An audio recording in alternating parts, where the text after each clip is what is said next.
Hello, my name is Soham. I'm from Kolkata and I study in ISI Kolkata.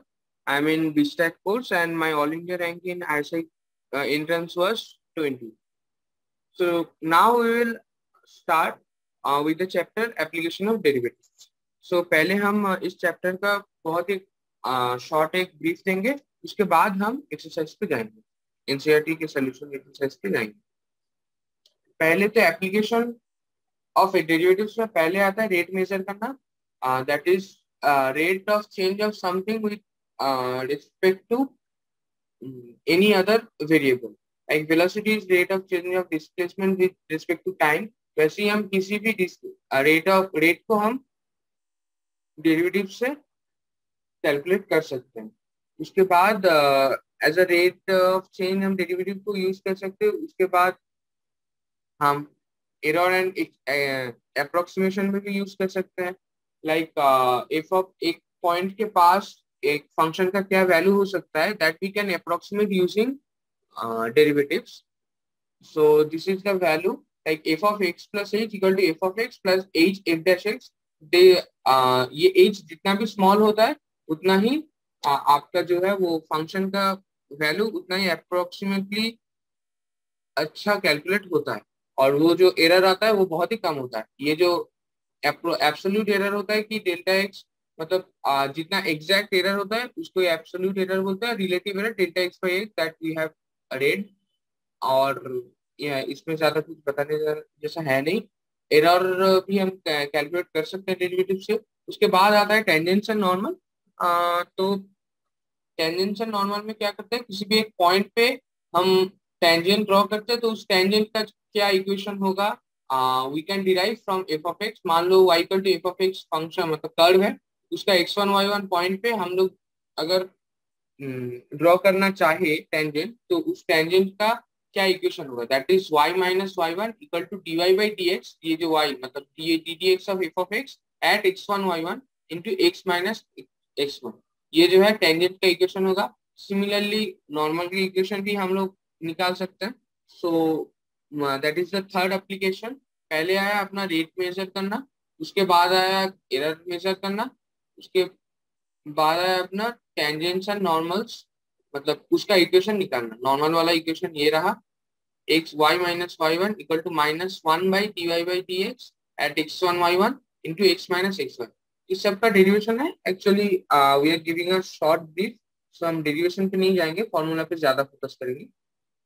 सो उसके बाद आता है यहाँ से हम क्योंकि हम लोग ये इक्वेशन निकाल सकते हैं, इसलिए कोई भी दो कर्व का किसी भी पॉइंट पे उन दोनों का बीच का एंगल भी हम निकाल सकते हैं। लाइक टेंजेंट ड्रॉ करेंगे, उन दोनों टेंजेंट का बीच का एंगल ही उन दोनों कर्व का बीच का एंगल होगा। सो उससे हम ऑर्थोगोनैलिटी भी निकाल सकते हैं। कोई भी दो मतलब कर्व का, लाइक हम लोग सर्किल का ऑर्थोगोनैलिटी निकालते हैं, वैसे ही हम किसी भी दो कर्व का ऑर्थोगोनैलिटी कंडीशन निकाल सकते हैं using the application of derivative. उसके बाद लेंथ ऑफ टेंजेंट नॉर्मल ये सब भी हम निकाल सकते हैं, क्योंकि हमको तो पूरा एप्लीकेशन ऑफ डेरिवेटिव से पूरा इक्वेशन ही पता है। So we can do all of this things. उसके बाद आता है रोल्स थ्योरम। रोल्स थ्योरम और लाग्रांज मीन वैल्यू थ्योरम, ये सब एप्लीकेशन ऑफ डेरिवेटिव के अंदर आता है, और ये बहुत ही यूजफुल है क्योंकि ये किसी भी एक रेंज में फंक्शन का वैल्यू अगर सर्टेन हो तो उसके बीच वाला जो रीजन है उसमें किसी भी एक पॉइंट में फंक्शन कैसा बिहेव करेगा उसके बारे में बोलता है हमको। सो लाइक रोल्स थ्योरम में बोलता है f of a equal to F of b अगर हुआ, तो like x equal to a और एक्स इक्वल टू बी में फंक्शन का वैल्यू अगर सेम हुआ तो बीच में कोई ना कोई एक पॉइंट रहेगा और डिफरेंशिएबल होगा फंक्शन ए और ए कॉमा बी में। सो बीच में कोई ना कोई एक जगह आएगा जहाँ पे एफ डैश सी पॉइंट आएगा, जहाँ पे F dash C equal to zero. C मतलब बीच वाला एक पॉइंट। लाइक यहाँ पे दोनों एग्जाम पे इलास्ट्रेट किया है, यहाँ पे मिनिमम एक ही है और यहाँ पे तीन है, आप देख सकते हैं। सो मिनिमम एक तो रहेगा ही, अगर f of a equal to F of b है, एफ डिफरेंशिएबल है, सो ये तो होगा ही। उसके बाद आता है अपना Lagrange mean value theorem. Lagrange mean value theorem actually the मतलब रोल्स थ्योरम से ही आता है। उसको मैनिपुलेट करके ये वाला लैग्रेंज मीन वैल्यू थ्योरम बनाया जाता है। तो इसमें बोलता है कि एफ डैश टी मतलब बीच वाला कोई किसी पॉइंट का डेरिवेटिव जो है that is equal to F of B minus F of A by B minus A. मतलब F dash derivative F of B मतलब एन वाला जो दो पॉइंट्स है बी और ए, उन दोनों का फंक्शन का difference F of B minus F of A by B minus A, उन दोनों मतलब दोनों पॉइंट्स का बीच का डिस्टेंस अगर डिवाइड करेंगे तो एफ डैश टी आएगा, मतलब बीच वाला किसी पॉइंट का डेरिवेटिव का इक्वल आएगा। That is Lagrange mean value theorem. और रोल्स थ्योरम और लैग्रेंज मीन वैल्यू थ्योरम बहुत यूजफुल है and this comes under application of derivatives. So इससे हम जियोमेट्रिकल इंटरप्रिटेशन भी निकाल सकते हैं। I will give this PDF. So इससे आप लोगों को एक अच्छा खासा आइडिया हो जाएगा। यहाँ पे एक्चुअली पूरा मतलब फॉर्मूला का ब्रीफ भी लिखा है, so you can refer to just before your exams. इसके बाद आता है increasing and decreasing functions. Application of derivative का बहुत ही अच्छा यूज है। मतलब कोई भी फंक्शन इंक्रीजिंग है या फिर डिक्रीजिंग है, यानी कि मोनोटोनिसिटी जिसको कहते हैं, वो हम निकाल सकते हैं। मतलब कोई भी फंक्शन अगर मान लो x1 लेस देन x2 है, that implies f of x1 less than equal to f of x2। ये इंप्लाई करता है फंक्शन इंक्रीजिंग है, मतलब फंक्शन का ग्राफ जो है बहुत मतलब इंक्रीजिंग टाइप का होगा। सो मोनोटोनिसिटी भी हम डेरिवेटिव के उससे निकाल सकते हैं मदद से। उसके बाद आता है अपना डिक्रीजिंग फंक्शन। वो तो वैसा ही है, just x1 less than x2 हुआ तो f of x1 greater than equals to f of x2। इसकी ये तो आ गया मेन डेफिनेशन। और डेरिवेटिव से हम कैसे निकालते हैं, अगर f डैश x जो है f dash x greater than equals to 0 for all x होता है तो f x इंक्रीजिंग होता है, और less than equal to 0 for all x belongs to a comma b होता है तो f ऑफ x डिक्रीजिंग होता है इस रेंज में a कॉमा b में, जिसमें f of x less than greater than equals to 0 होता है। जिस जिस x के लिए f dash x greater than equals to 0 होता है वहां पे ही सिर्फ ये इंक्रीजिंग होता है। अगर आप माइनस इंफिनिटी टू इंफिनिटी करेंगे तो f ऑफ x पूरा ही इंक्रीजिंग फंक्शन हो जाएगा। लाइक x तो वहां पे f डैश x होता है 1, that is 1 greater than equals to 0 for all x belongs to minus infinity to infinity. So for that f x is increasing for all x belongs to r। So वैसे ही आ गया। और ये होता है strictly increasing. f dash x अगर greater than 0 होता है तो स्ट्रिक्टली इंक्रीजिंग होता है, f dash x less than 0 होता है तो स्ट्रिक्टली डिक्रीजिंग होता है। इसके बाद आता है अपना maxima and minima. Maxima and minima किसी भी फंक्शन का, अगर डिफरेंशिएबल फंक्शन का हम लोग निकाल सकते हैं यूजिंग डेरिवेटिव, क्योंकि मैक्सिमा या मिनिमा पे वो लोकल हो या फिर मतलब यूनिवर्सल हो, मैक्सिमा पे या फिर मिनिमा पे वो वाला फंक्शन अपना डेरिवेटिव 0 देता है।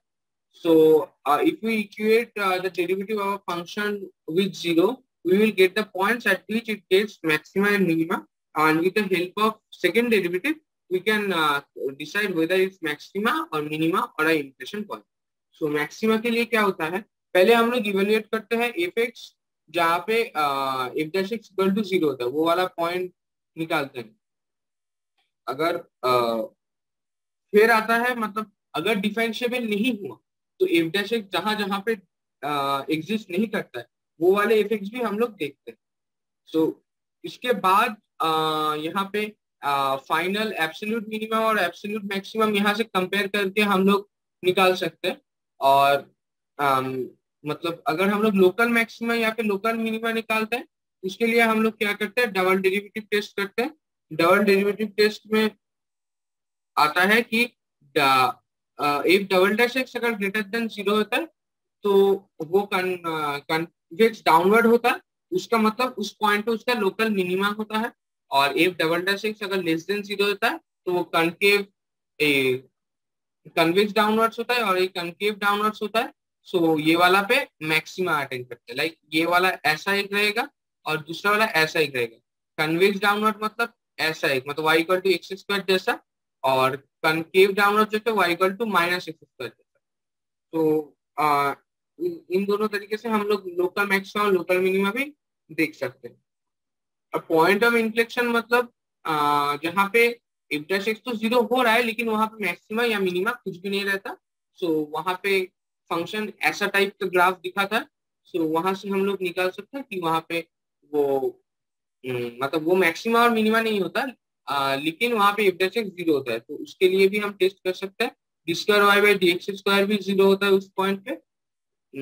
और d square y by D x square इस पॉइंट पे मतलब आगे और पीछे साइन चेंज करता है। या इससे हम निकाल सकते हैं कि मतलब वो पॉइंट इन्फ्लेक्शन पॉइंट है या नहीं। मतलब पहले हम लोग f dash x equal to zero निकाल लेंगे, उसके बाद हम लोग देखेंगे कि एफ डबल डैश एक्स कैसे बिहेव करे, वो ग्रेटर देन जीरो है, लेस देन जीरो है, या फिर इक्वल टू जीरो है। इक्वल टू जीरो तो हुआ तो इन्फ्लेक्शन पॉइंट, और f double greater than zero हुआ तो फिर वो होता है मिनिमा, और एफ डबल डैश एक्स अगर लेस देन जीरो हुआ तो होता है maximum. That is the point.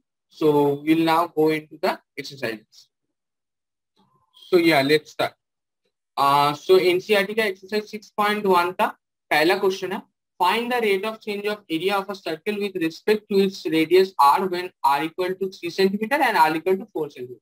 So basically ये क्या कर रहा है, तो हमने पहले ही डिस्कस किया था एकदम पहले पॉइंट कि हम rate of change of something with respect to another variable हम निकाल सकते हैं। सो यहाँ पे बोला है rate of change of area निकालने के लिए with respect to its radius. So और रेडियस का दो कंडीशन दिया है, मतलब ये तो रेट ऑफ चेंज जो आएगा वो रेडियस के टर्म में आएगा, क्योंकि जिसके रिस्पेक्ट में हम डिफरेंशिएट करते हैं उसके टर्म्स में आता है। सो आर इक्वल टू 3 सेंटीमीटर पे हम लोगों का एक वैल्यू आएगा, और आर इक्वल टू 4 सेंटीमीटर पे हम लोगों का एक वैल्यू आएगा। सो बेसिकली ये हम लोगों से वो वैल्यू ही पूछ रहे हैं। सो हम लोग पहले करेंगे A equal to pi r square, area तो पाई आर स्क्वायर होता है। सो हम लोग इसको पहले आर के रिस्पेक्ट में डिफरेंशिएट करेंगे। D d r of pi r square that is 2 pi r आता है। सो यहाँ पे पहले आर इक्वल टू 3 सेंटीमीटर बिठाएंगे, so that is equal to d d r equal to 2 pi into r that is 3 centimetre that is 6 pi, and when r equal to 4 centimetre it is 8 pi. So यहाँ पे हम लोग rate of, एक बार और बता देता हूँ, rate of change निकाल रहे हैं of a particular variable with respect to another variable, और वेरिएबल का पॉइंट भी दे दिया है तो हम लोगों का एक्चुअल वैल्यू आ रहा है। So this is general d d d A by d r equal to 2 pi r that is general, मतलब आर का वैल्यू आप जीरो रखोगे तो जीरो होगा। सो ऐसे करके ये जनरल फॉर्म होता है। लेकिन यहाँ पे तो आर तो वेरिएबल है, मतलब आर जब 1 होगा उसका रेट ऑफ चेंज अलग होगा, आर इक्वल टू 2 होगा उसका रेट ऑफ चेंज अलग होगा। इसलिए आर इक्वल टू 3 और आर इक्वल टू 4 में हम लोग का जो वैल्यू दिया वहां पे एग्जैक्ट वैल्यू हम लोग को पूछा। तो आप लोगों को भी ऐसे ही पूछ लेगा, मतलब एग्जैक्ट वैल्यू दे सकता है, और कभी कभी मतलब जनरल फॉर्म भी पूछ सकते हैं इन टर्म्स ऑफ आर। फिर आता है हमारा दूसरा question, that volume of a cube is increasing at the rate of 8 centimetre cube per second, how fast is the surface area increasing when the length of an edge is 12 centimeter। यहाँ पे भी initial condition ये है, length of an edge।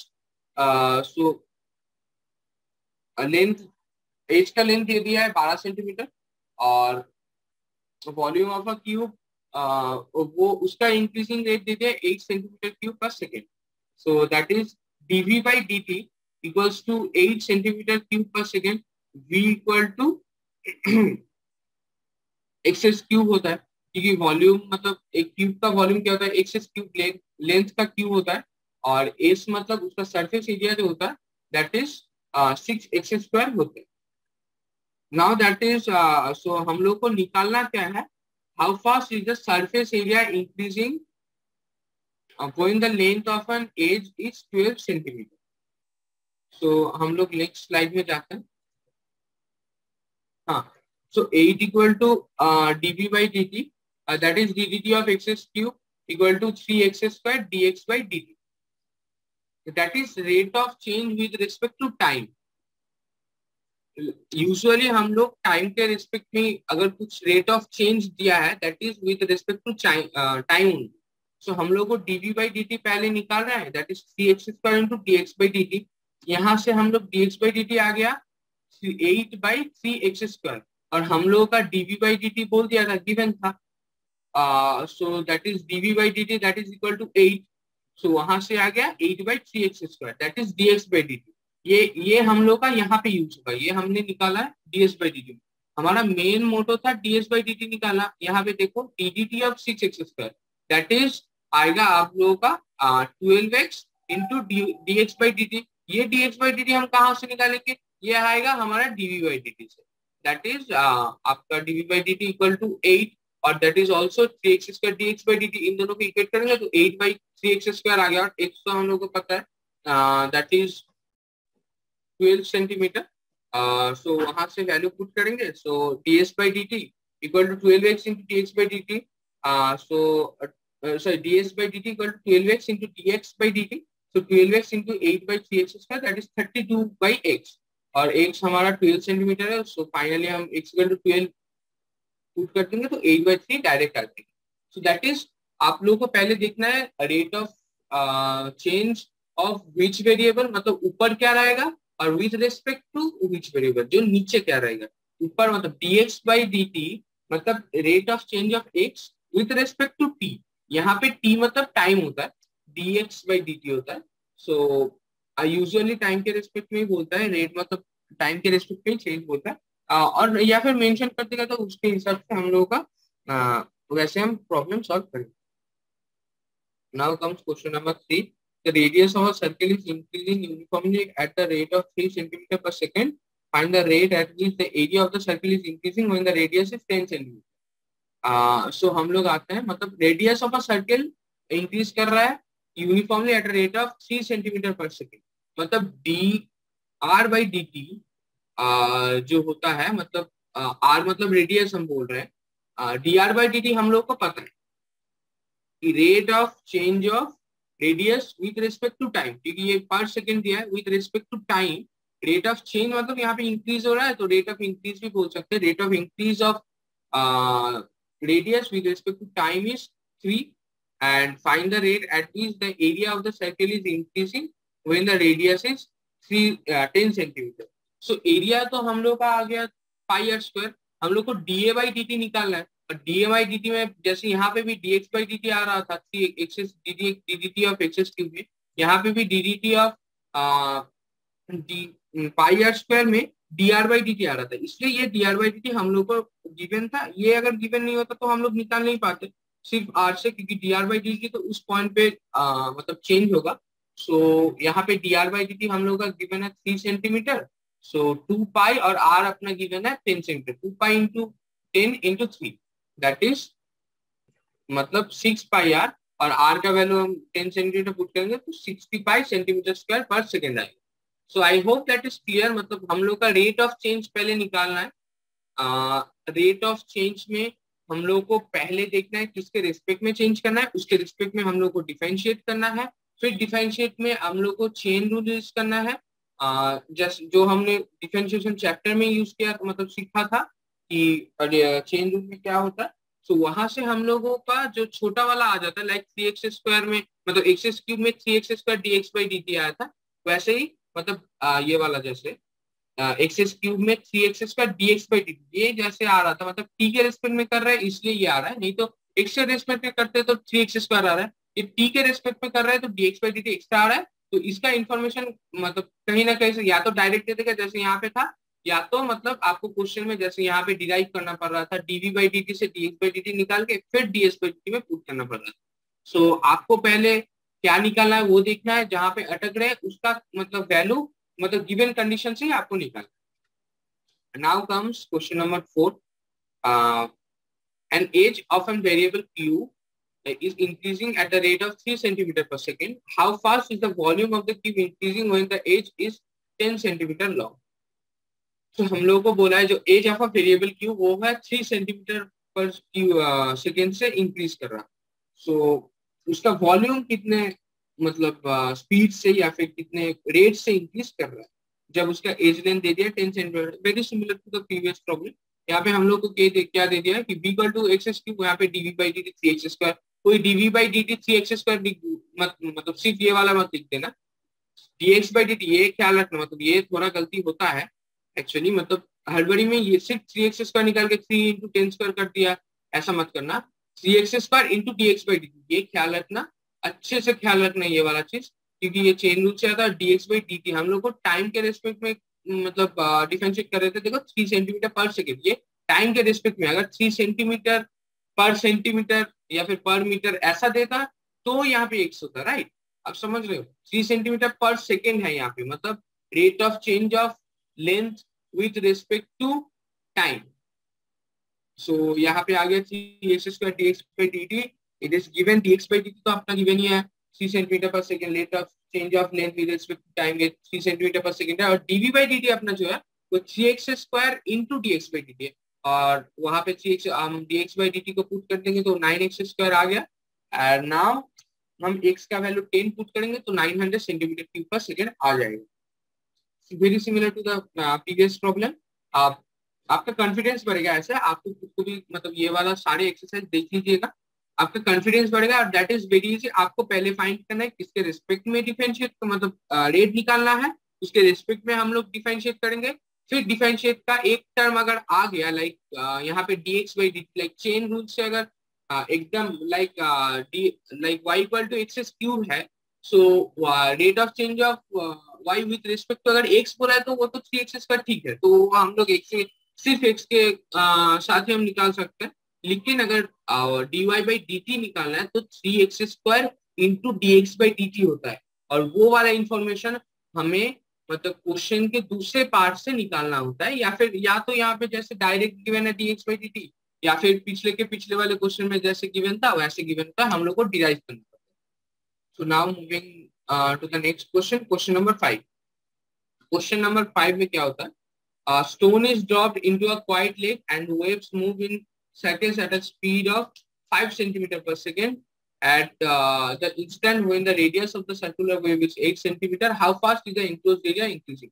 So enclosed area क्या होता है, that is pi r square, a equal to pi r square, और dA by dt हम लोग निकालेंगे, देखते हैं पहले dd और pi r square क्या आता है, 2 pi r dr by dt, जैसे t आ रहा है और r आ रहा है, इसलिए ये वाला देखो, ये वाला चीज हर एक में आ रहा है, so be careful about this, dr by dt आ रहा है, और dr by dt अपने को क्या बोला है, दैट इज गिवन इज कहाँ के 5 सेंटीमीटर पर सेकेंड, सो ये वाला वैल्यू पुट करेंगे और फिर r का वैल्यू भी पुट करेंगे, दैट इज 85 आराम से, that is very much easy. So आपको पहले ऑब्जर्व करना है किसके रिस्पेक्ट में डिफरेंशिएट करना है, फिर जो आता है dr by dt या फिर dx by dt जो वाला टर्म है देखिएगा, उसका वैल्यू भी क्वेश्चन में डायरेक्ट या फिर इनडायरेक्टली गिवन होगा, उसके वैल्यू आपको पुट करना है, सो आपका आंसर आ जाएगा।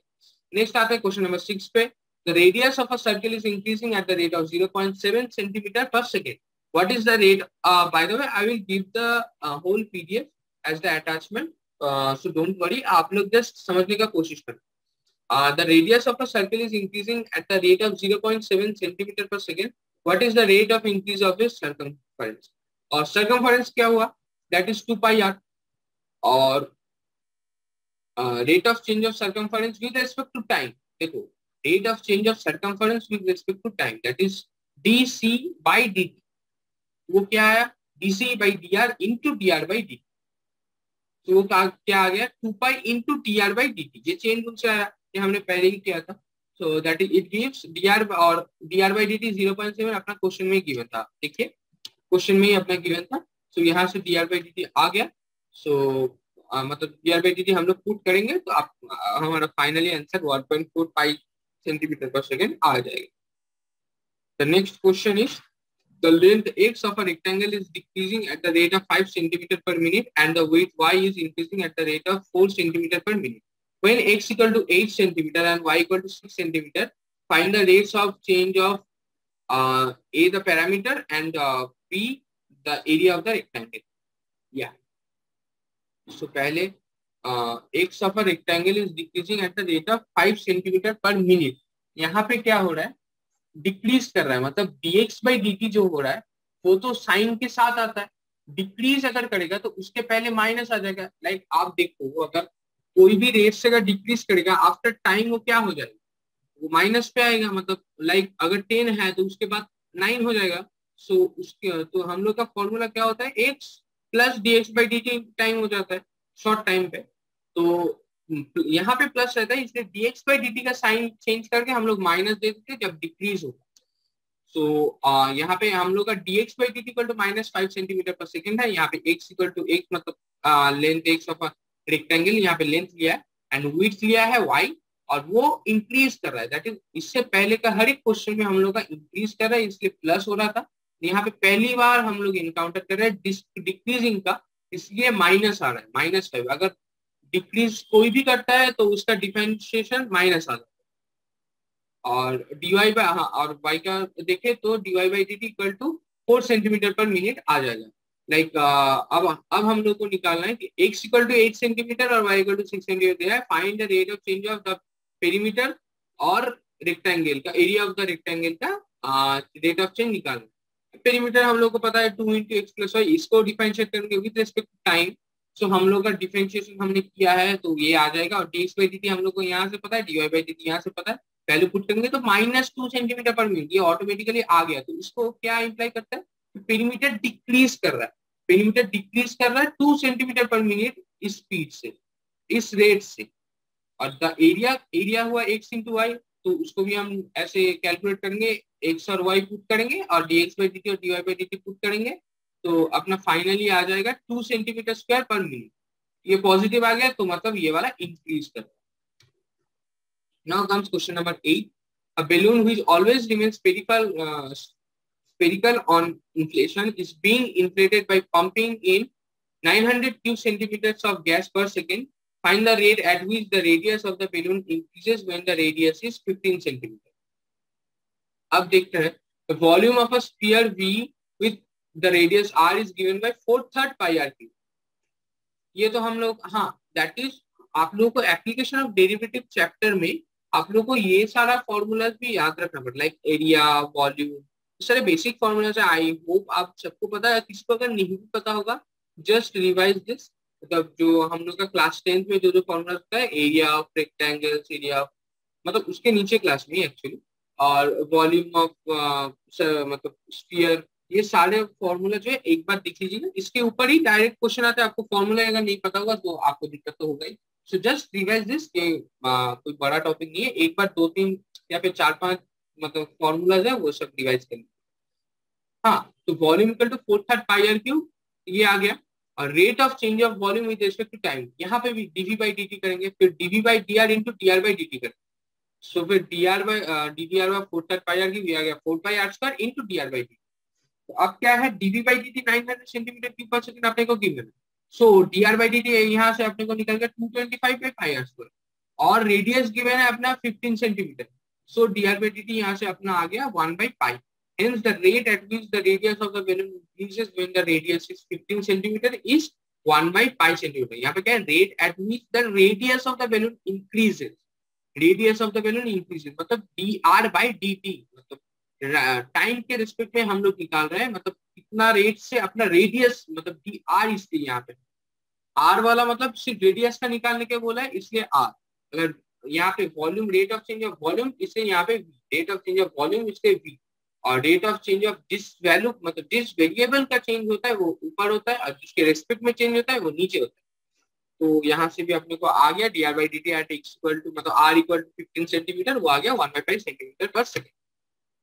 अब 9, a balloon which always remains spherical has a variable radius. Find the rate at which its volume is increasing when the radius with the radius when the latter is 10 centimetre. मतलब यहाँ पे तो आप लोग समझिए, पहले ये जो एक बैलून है, मतलब वो एक्चुअली पहले बोल देते कि हमेशा स्फेरिकल रहेगा ताकि आप ये वाला फॉर्मूला यूज कर सके। और फिर बोला है rate at which the its volume is increasing, ये तो आपको पता ही है, with the radius when the latter is, ये जस्ट लैंग्वेज है। लैटर मतलब ये दोनों चीज बोला है, at which volume is increasing with the radius, radius बाद में लिखा है इसलिए लैटर बोला है। When the latter is 10 centimetre, मतलब radius of 10 centimetre. The volume of a sphere with radius r is given by equal to 4/3 pi r cube. So dv by dr हम लोग निकालेंगे, so that is 4 pi r square आ जाएगा।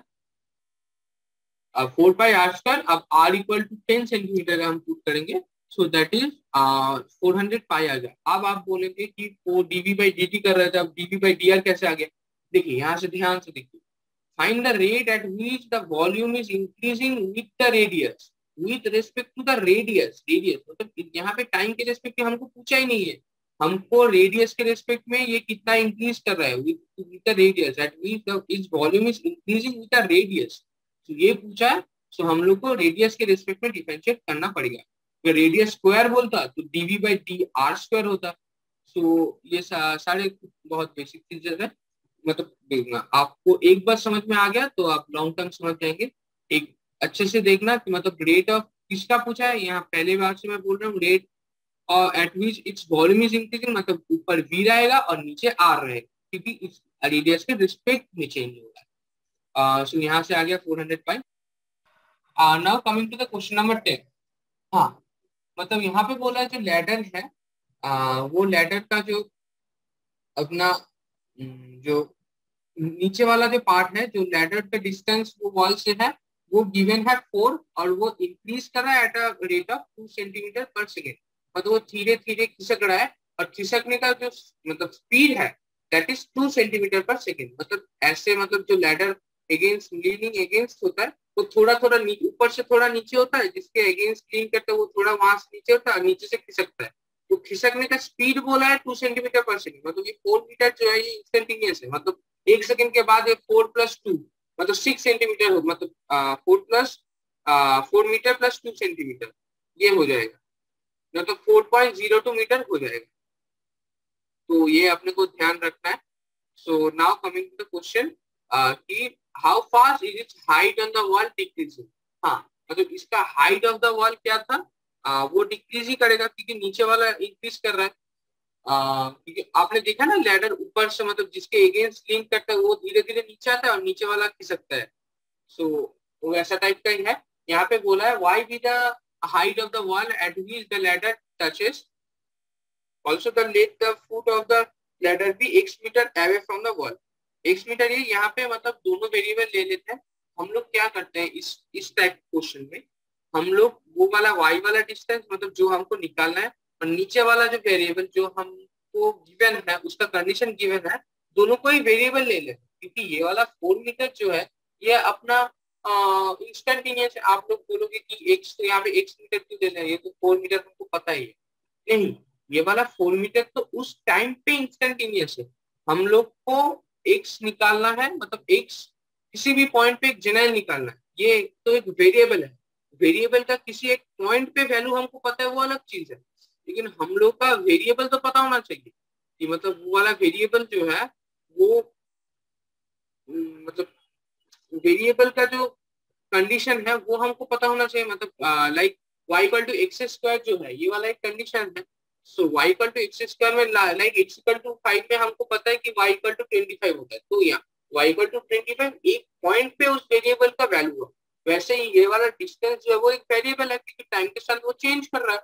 तो इसलिए हम लोग उसको एक जनरल ले रहे हैं, क्योंकि हमको, और उस पॉइंट पे हम लोग उसका वैल्यू बाद में पुट करेंगे। अब क्या करेंगे, पाइथागोरस थ्योरम हम लोग का x² + y² = 25 है, क्योंकि वॉल मतलब वॉल का जो ऊपर का मतलब वॉल का जो हाइट है और वो जो नीचे है, उन दोनों का मतलब एक राइट एंगल ट्रायंगल फॉर्म करेगा। सो वो लैडर का जो लेंथ होगा that is square equals to height square plus वो जो डिस्टेंस है मतलब वॉल से उसका स्क्वायर, मतलब x² + y² = 25। यहाँ पे x क्या है, x है distance of the bottom of ladder, नीचे वाला part that is from the wall. So वो वाला x है, और मतलब वॉल के एकदम नीचे से लैडर का टॉप का जो डिस्टेंस है, मतलब बेसिकली उसका हाइट जो है वो y लिया है। तो बाय पाइथागोरस थ्योरम जो राइट एंगल ट्रायंगल आएगा वहां से आएगा x² + y² = 25, और y इक्वल टू क्या आएगा, दैट इज √25 - x², क्योंकि y तो हमेशा पॉजिटिव ही होगा, यहाँ पे प्लस ही होगा।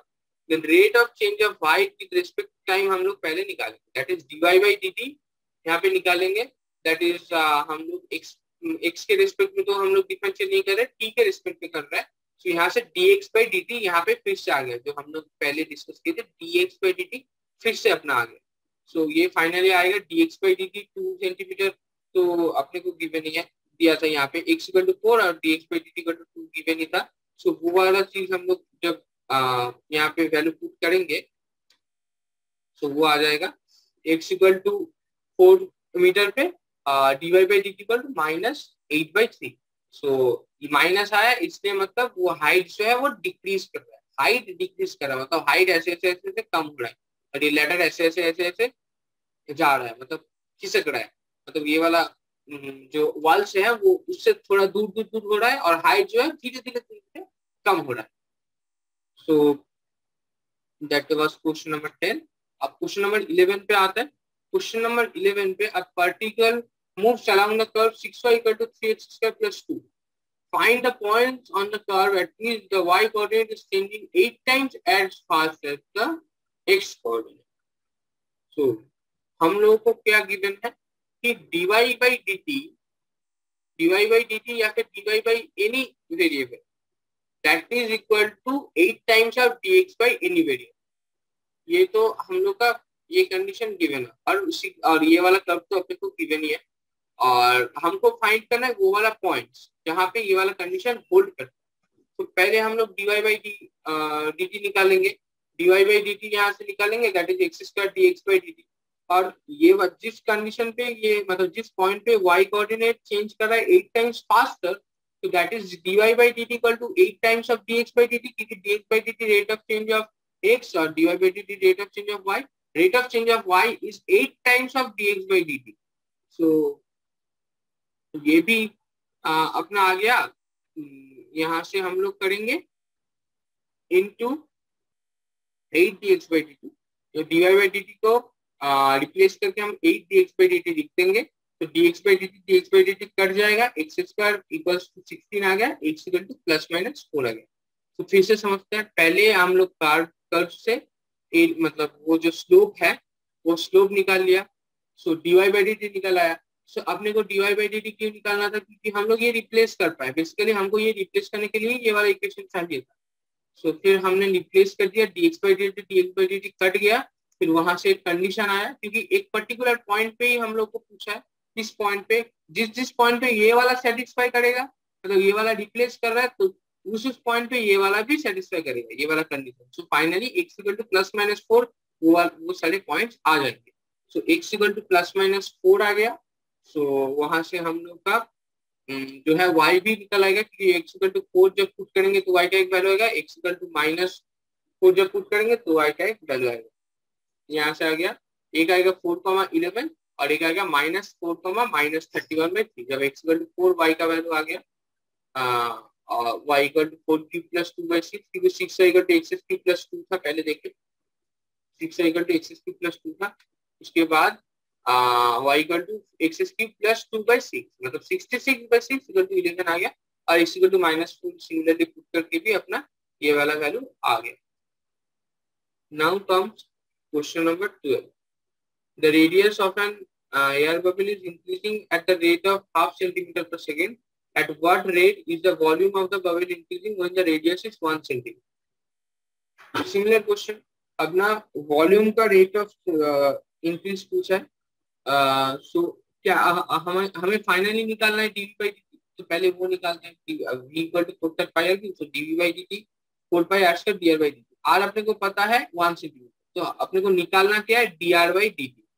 और dr by dt हम लोग को क्या direct given, the radius of an air bubble is increasing at the rate of half centimetre per second. हाँ ऑफ कोर्स गिवन है अपने को dr by dt equal to half centimetre per second, of course given. So therefore when r equal to 1 से r equal to 1 यहाँ पे put कर सकते हैं, dr by dt equal to half भी यहाँ पे पुट कर सकते हैं. सो dv by dt अपना पूरा ही निकल जाएगा. तो dv by dt equal to 4 pi into 1 square into half, that is 2 pi centimeter cube per second. Now comes question number 13. A balloon which always remains spherical has a variable diameter 3/2 into 2x plus 1. Find the rate of change of its volume with respect to x. The volume of a sphere V with the radius r is given by v equal to 4/3 pi r cube. यहाँ पे भी हम लोग को पहले इसका volume ही निकालना है. Rate of change of volume में dv by dx जब करेंगे with respect to x, dv by dx, यहाँ पे dv by dx निकालना है, क्योंकि विद रिस्पेक्ट टू x निकालना है. Find the rate of change of volume with respect to x. बार बार ये चीज आ रहा है, किसके रिस्पेक्ट में चेंज हो रहा है वो अपने को देखना है. Find the rate of change of its volume with respect to x. Like dv by dx equal to 9/16 into pi into ddx of 2x plus 1 whole cube. क्योंकि ये वाला v जो है 4/3 पाई r क्यूब हुआ, और r अपना था 3/2 into x plus 1.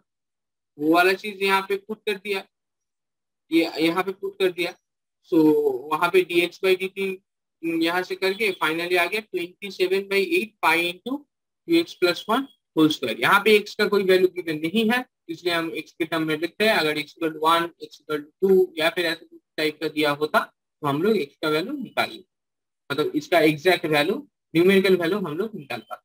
यहाँ पे गिवन नहीं है, इसलिए x के टर्म में ही आंसर है। अभी आते हैं क्वेश्चन नंबर 14 पे। Sand is flowing from a pipe at the rate of 12 centimetre cube per second. The falling sand forms a cone on the ground in such a way that the height of the cone is always 1/6 of the radius of the base. How fast is the height of the sand cone increasing when the height is 4 centimeter? ये क्या बोला है? Sand मतलब अपना sand गिर रहा है किस रेट से? 12 centimetre per second, 2 centimetre cube per second, इस रेट से गिर रहा है। फॉलिंग सैंड जो है एक कोन टाइप का फॉर्म कर रहा है, और ऐसे टाइप का कोन फॉर्म कर रहा है दैट उसका जो हाइट है that is always 1/6 of its radius. Like यहाँ पे ये वाला कंडीशन की, अगर वो कोन ऐसा हुआ और उसका बेस का रेडियस r हुआ, that is r is always equal to 6h, h equal to 1/6 of r, और वहां से आ गया r इक्वल टू 6h। और हमको क्या निकालना है? v का चेंज विद रेस्पेक्ट टू क्या बोला है? हाउ फास्ट, मतलब इसका विद रेस्पेक्ट टू टाइम निकालना। तो v equal to 1/3 pi r square into h, that is volume of an cone. So वहां पे pi r square into h को r equal to 6h put किया है यहाँ से। सो यहाँ आ गया 1/3 pi into 6h square into h, that is equal to 12 into pi into h square. और यहाँ से आ गया rate of change of volume with respect to time dv by dt, या ये डिफरेंशिएट करके आ गया 12 pi into 3h square dh by dt, finally 36 pi h square dh by dt। और अपना dh बाई dt क्या था? dh बाई dt अपना यहाँ पे गिवन था स्टैंडिंग स्कोरिंग फ्रॉम पाइप। अच्छा, dh बाई dt गिवन नहीं था, dv बाई dt गिवन था। आपको निकालना था हाइट निकालती है, dh बाई dt अपने को निकालना था और dv बाई dt अपने को गिवन। तो यहाँ पे dv by dt that is this, dv by dt 12 centimetre cube per second that is given. So इसको इक्वेट करेंगे तो dh by dt equal to 12/36 pi h square आ जाएगा, पाई h स्क्वायर। अब h equal to 4 centimetre given था, 4 square equal to 16 यहाँ put करेंगे तो 1/48 पाई आ जाएगा। तो dh बाई dt फाइनली आ गया 1/48 पाई। फिर से समझिए, हम लोग का जो v था दैट इज गिवन, मतलब v rate of change of v that was given, क्योंकि वॉल्यूम का रेट ऑफ चेंज क्या होता है? कितना सैंड आ रहा है टोटल, उसका वही उसका वॉल्यूम होता है। सो वॉल्यूम मतलब जितना सैंड का गिरने का स्पीड होगा, सैंड का वॉल्यूम गिरने का स्पीड होगा, वही कोन का वॉल्यूम इंक्रीज करने का स्पीड होगा, that is dv by dt। और dv बाई dt गिवन है 12 सेंटीमीटर क्यूब पर सेकेंड। अब गिवन होता, अब क्या है हम लोग के पास? dh बाई dt हम लोग को निकालना है। dv बाई dt में dh बाई dt आ गया, dh बाई dt को dv बाई dt के फॉर्म में निकलेंगे। सो और dv बाई dt गिवन है, सो वहां से ये वाला चीज आ गया। और उसके बाद h का वैल्यू जो गिवन है, h 4 सेंटीमीटर हम लोग का गिवन है क्वेश्चन, वो वैल्यू पुट करेंगे तो dh बाई dt आ गया। अब आते हैं क्वेश्चन नंबर 15 पे। The total cost Cx in rupees associated with the production x units of an item is given by Cx. ये given है। Find the marginal cost when 16 units are produced. Marginal cost क्या होता है? Marginal cost होता है जो हम लोग का प्रोडक्शन, मतलब जिस यूनिट, मतलब लाइक यहाँ पे यूनिट क्या है? x यूनिट हम लोग का प्रोडक्शन के लिए कितना कॉस्ट हो रहा है। लाइक 2 साबुन के लिए अपने 5 रुपए खर्च हो रहा है, तो 5/2 हो गया अपना मार्जिनल कॉस्ट। लाइक सॉरी 10 रुपए खर्च हो रहा है, तो 2 साबुन के लिए 10 रुपए अगर खर्च हो रहा है तो 5 रुपए हो गया अपना marginal cost. So that is हम लोग क्या निकालते हैं, मतलब जितने यूनिट हम लोग को निकाल रहे हैं उसके रेस्पेक्ट में हम लोग को डिफरेंशिएट करेंगे, तो अपना मार्जिनल कॉस्ट आ जाएगा। Like Cx equal to 0.007 x³ minus ये वाला जो चीज है, इसको पूरे को हम लोग अगर x के रेस्पेक्ट में, क्योंकि x यूनिट हम लोग का प्रोड्यूस हो रहा है, सो एक यूनिट के लिए कितना आएगा, so that is rate of change with respect to x. So Cx, d of Cx by dx वो आ गया अपना मार्जिनल कॉस्ट एट मतलब एट एक्स, मतलब ये वाला जनरल फॉर्म हो गया। और एक्स यहाँ पे क्या गिवन है, 17, मतलब एक्स 17 यूनिट्स आर प्रोड्यूस, तब अपना मार्जिनल कॉस्ट क्या है, मतलब तब अपना मार्जिनल कॉस्ट आ जाएगा मतलब ये कैलकुलेट करना पड़ेगा, कैलकुलेट करके आ गया 20.967। तो मार्जिनल कॉस्ट आ गया 20.967। यहाँ पे मार्जिनल कॉस्ट पे जो डेफिनेशन यूज हुआ है, बाकी कुछ इससे ज्यादा अच्छा प्रॉब्लम तो पिछले वाला ही था।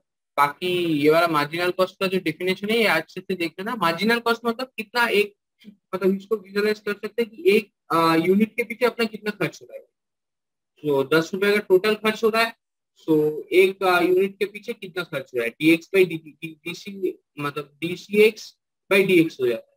तो यहाँ पे आप बोलोगे तो फिर डायरेक्ट यहाँ पे 2 इंटू मतलब बाई एक्स क्यों नहीं कर दिया, क्योंकि यहाँ पे देखो मतलब लीनियरली यहाँ पे ये तो इंक्रीज नहीं कर रहा है ना। सी एक्स जैसे हम लोग का साबुन का लीनियरली इंक्रीज नहीं होता, जब बल्क में होता है तो थोड़ा कॉस्ट कम हो जाता है, ऐसा टाइप का हम लोगों ने सुना है। तो आप लोगों ने भी सुना होगा कि जब बल्क में होता है तो आप कॉस्ट थोड़ा रिड्यूस हो जाता है। तो उसका एकदम लीनियर रिलेशनशिप नहीं होता, मतलब 5 का जो होगा 500 का उसका 100 टाइम्स होगा, इसका कोई गारंटी नहीं है, हो सकता है 50 टाइम्स ही हो। इसीलिए हम लोग का मार्जिनल कॉस्ट जो है वो निकालना बहुत जरूरी है।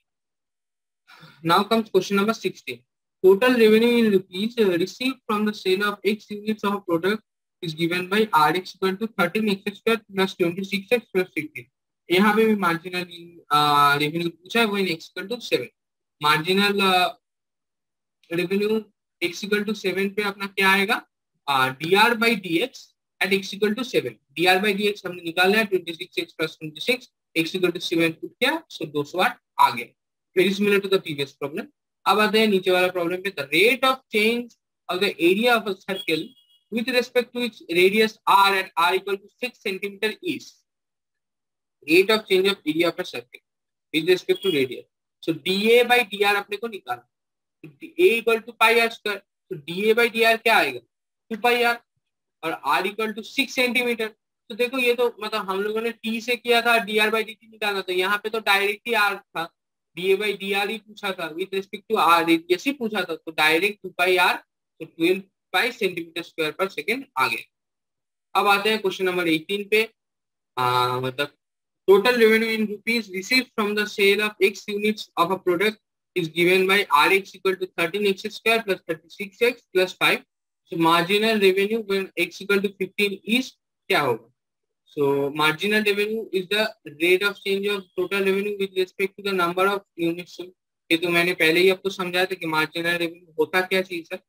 अब आपका क्या है, मतलब सेम आपका dr by dx करना है, मतलब कितने यूनिट्स प्रोड्यूस हो रहे हैं उसके रिस्पेक्ट में चेंज करना है, फिर x इक्वल टू 15 पुट करना है, जैसे पिछले के पिछले या फिर उसके पिछले के प्रॉब्लम में किया है, वहां से 126 आ गया। सो आपका कौन सा ऑप्शन मैच कर रहा है, दैट इज ऑप्शन डी। सो हम लोग ने जो जिस सारे प्रॉब्लम किए सब में रेट ऑफ चेंज अपने को निकालना था, rate of change of which with respect to which, ये आपको क्वेश्चन में अच्छे से देखना है, क्वेश्चन में इंफॉर्मेशन होता है उसको आपको ग्रैब करना है विद रिस्पेक्ट टू विच। सो वहां से आपका आंसर अच्छे से निकल के आ जाएगा।